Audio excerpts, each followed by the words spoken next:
Во время обычного патрулирования торгового центра «Северный город» офицер Ричардс сделал душераздирающее открытие. В дальнем углу парковки он обнаружил 3-летнюю девочку, которая сидела одна, почти невидимая среди припаркованных машин. Обеспокоенный, он осторожно подошел к ней, опустился на колени, чтобы спросить, почему она была там совсем одна. Маленькая девочка прошептала: «Мама не хочет, чтобы я возвращалась домой». Глаза офицера Ричардса расширились, когда он услышал, что сказала маленькая девочка. Какие родители могли так поступить? Это должно быть какое-то недоразумение. Девочка, вероятно, даже не понимала, что говорит. Офицер Ричардс решил остаться с девочкой и охранять ее, пока ее родители не найдут ее. Они, вероятно, очень волновались и искали ее повсюду. «Меня зовут Алекс.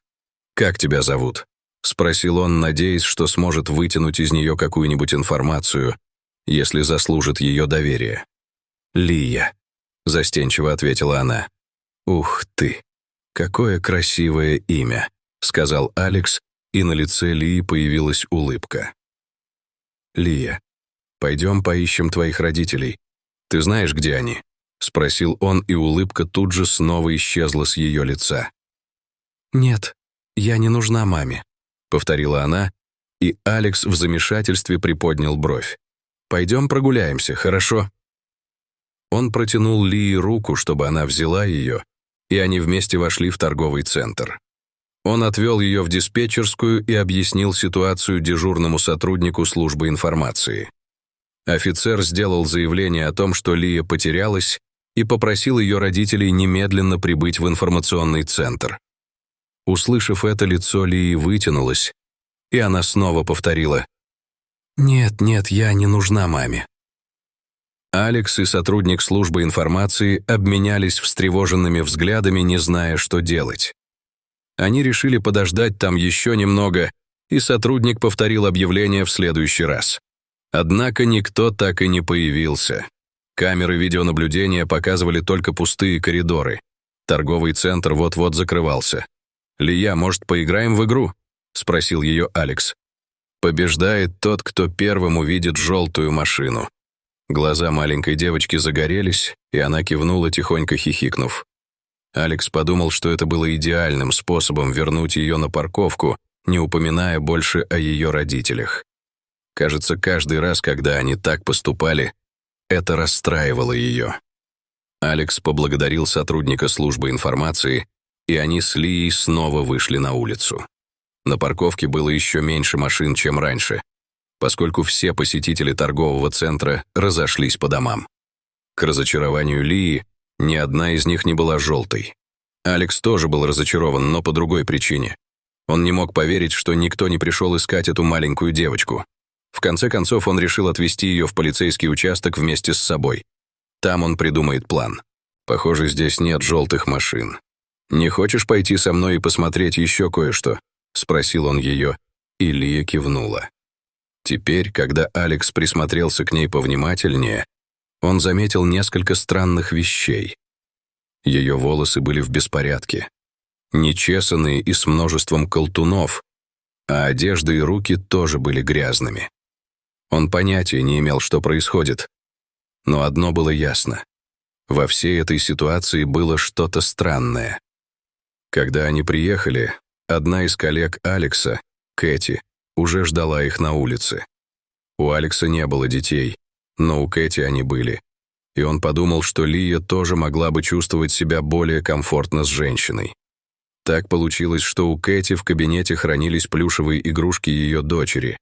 И как только Лия узнала о них, она очень обрадовалась, увидев их. Поэтому Кэти заботилась об Лие, пока Алекс пытался разыскать ее родителей. Ему действительно нужно было их найти. Он проверил все базы данных и просмотрел все заявления о пропаже людей, но не нашел ничего полезного. В тускло освещенной комнате охраны офицер Алекс Ричардс внимательно изучал видеозапись, которой с ними поделился сотрудник торгового центра. Экран замерцал, когда он увидел, как в кадр въезжает неприметный автомобиль, останавливающийся на парковке. Именно здесь маленькая девочка Лия осталась одна. Присутствие автомобиля казалось зловещим, молчаливой прелюдией к тайне, разворачивающейся перед ним. Алекс заметил номерной знак автомобиля, который мог стать зацепкой в этом загадочном деле. Настойчивыми нажатиями клавиш он ввел номера в базу данных, и экран мигнул, а затем выдал обескураживающее сообщение. Совпадений не найдено. Машина, словно призрак, не оставила никаких следов в системе, что еще больше усложнило загадку, связанную с приездом Лии. Связь автомобиля с Лией была неоспоримой, однако его происхождение оставалось окутанным тайной. Ему нужно было погрузиться глубже, чтобы воспользоваться теми скудными уликами, которые у него были. Преисполнившись решимости, Алекс решил расширить свои поиски за пределы экранов и баз данных и заглянуть в реальный мир, где началась история Лии. Возвращаясь к видеозаписи, Алекс прищурился, выискивая любую упущенную деталь. Он знал, что где-то в этих безмолвных изображениях кроются ответы, которые он так отчаянно искал. Алекс вышел на оживленную улицу, окружающую торговый центр. Он подходил к прохожим и владельцам магазинов, показывал фотографию Лии и спрашивал, не узнает ли ее кто-нибудь. На их лицах отражалась смесь любопытства и озабоченности, но никто не мог предложить какой-либо существенной информации о маленькой девочке, которая внезапно стала центром растущей тайны. В маленьком кафе, расположенном всего в квартале от торгового центра, заговорил бариста. «Да, я ее видел», — сказал он с ноткой беспокойства в голосе. «Она часто бродит здесь поздно ночью. Всегда одна». От его слов у Алекса по спине пробежали мурашки, когда он представил себе картину одиночества Лии в ночной тишине. Другие владельцы магазинов рассказывали разные истории. Некоторые вспоминали, что видели девочку, похожую на Лию, играющую в одиночестве в неурочное время. Никто не знал ее по имени и ничего не знал о ее родителях. Их истории были фрагментами, отголосками того, что они видели, но не знали о ней. И это добавляло еще больше загадочности, окружавшей ее. Вернувшись в полицейский участок, Лия начала понемногу меняться в присутствии Алекса и Кэти. Ее первоначальные опасения постепенно сменились осторожным утешением. В момент затишья на станции тишину нарушил голос Лии. «Там был большой дом с зелеными дверями», — тихо сказала она. Ее глаза были устремлены вдаль, когда она пыталась вспомнить больше, сосредоточенно нахмурив брови, пытаясь собрать воедино разрозненные воспоминания. Эта маленькая, но яркая деталь открыла Алексу новый путь в поисках, явившись ощутимой подсказкой посреди бурлящей неопределенности. По мере того, как Лия осваивалась на станции, она стала больше рассказывать о своих личных предпочтениях. Ее лицо светилось радостью, когда она рассказывала о своих любимых игрушках, плюшевом зайце и наборе ярких разноцветных кубиков. Шли дни, и Алекс все больше заботился о благополучии Лии, наблюдая за ее постепенным превращением из испуганной одинокой девочки в более открытую и доверчивую малышку. Он ощущал растущее чувство ответственности и связи, негласная связь, крепнущая с каждым днем, заставляла его делать все, что в его силах, чтобы помочь ей. Воодушевленный словами Лии, Алекс отправился на поиски дома с зелеными дверями. Он прочесал заброшенные уголки города, выискивая глазами этот необычный оттенок. В заброшенной части города настойчивость Алекса принесла свои плоды. Вот он, дом с зелеными дверями, как и описывала Лия. От его слов у Алекса мурашки побежали по спине, когда он представил себе картину одиночества Лии в ночной тишине. Другие владельцы магазинов рассказывали разные истории. Некоторые вспоминали, что видели девочку, похожую на Лию, играющую в одиночестве в неурочное время. Никто не знал ее по имени, и никто ничего не знал о ее родителях. Их истории были фрагментами, отголосками того, что они видели в детстве, но не знали о ней, что добавляло еще больше загадочности, которая ее окружала. Участие приюта позволило предположить, что мать Лии обратилась за помощью, что указывает на более глубокие проблемы в семье, которые до сих пор оставались скрытыми. Она написала, что заболела, и больше не может самостоятельно заботиться о Лии. В тоне этих писем слышались тревога и страх, мольба матери о помощи, чтобы защитить своего ребенка.